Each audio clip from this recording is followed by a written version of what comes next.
Mic test 1 2 3. Mic test 1, 2, 3. Mic test 1 2 3.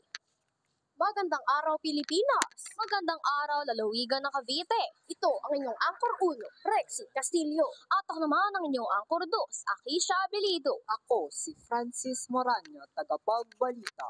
Inyong kaagapay sa Balitang Sports, Zeyan Dulce. Ako naman si Lavi Dumap, ang inyong Chikabe. Ito ang inyong Technical Director, Elijah Ledesma.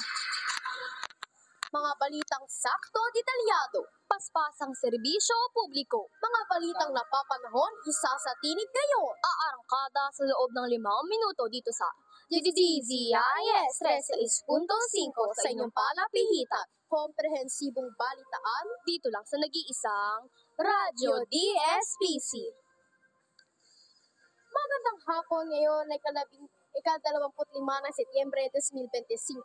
Ako, si Rexy Castillo. At ako naman si Akisha Abelido. Narito na ang pinakamalalaking balita.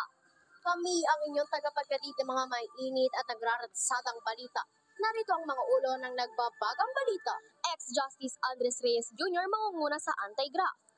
2 arestado sa election gun ban sa Maguindanao del Sur.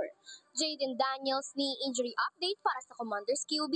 Yola Pascual emosyonal sa birthday greeting para kay Inigo. Ex-Justice Andres Reyes Jr. mangunguna sa anti-graft. Narito si Georgina Figueroa para magbalita. Retired Associate Justice Andres Reyes Jr. ang opisyal na mangunguna sa Independent Commission ni Pangulong Ferdinand Marcos Jr. upang imbestigahan ang mga anomalya sa mga proyekto ng flood control at iba pang infrastructure.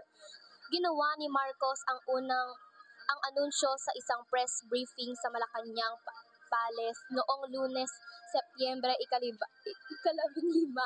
Unang binigyan diin ni Marcos ang malawakang korupsyon sa flood control sa kanyang ika-4 na State of the Nation address. Lumabas sa investigasyon ang mga ghost project mula sa ilan sa pinakamalalaking kontrastista na pamahalaan sa bansa, tulad ng Diskaya-owned St. Timothy Construction Corp. At Wawaw Builders. Ako, si Georgina Figueroa, nagbabalita. 2 arestado sa election gun ban sa Maguindanao del Sur. Narito si Francis Moranya upang mag-ulat. Datos sa Libo, Maguindanao del Sur. Inaresto ang 2 lalaki matapos mahulihan ng mga baril sa loob ng sasakyan sa isang Comelec checkpoint sa barangay Sambulwana nitong Lunes. Ayon sa probar, hindi nagpakita ng mga dokumento ang mga sospek para sa pag-ari ng mga baril nila'y inaresto. Naharap sila sa paglabag ng Comprehensive Foreign Arms and Ammunition Regulation Act at Comelec gun ban na nagsimula noong Agosto 14 ng Agosto, ugnay ng BAR-MF parliamentary elections. Ako, si Francis Moranya, nag-uula.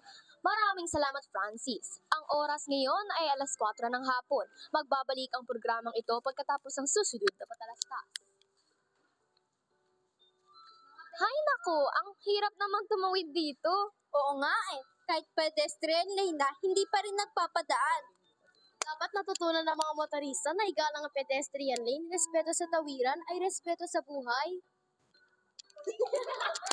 For real ka dyan, mga ate ko, kahit red light na hindi pa rin sila tumitig.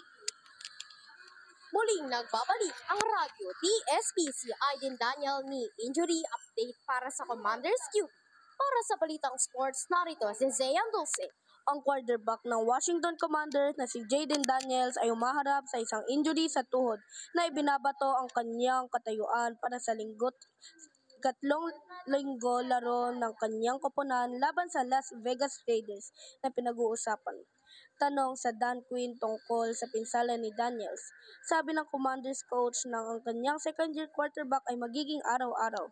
Ako si Zeyan Dulce para sa Balitang Sports. Maraming salamat, Zian. Dumako naman tayo sa Balitang Showbiz. Yola Pascual,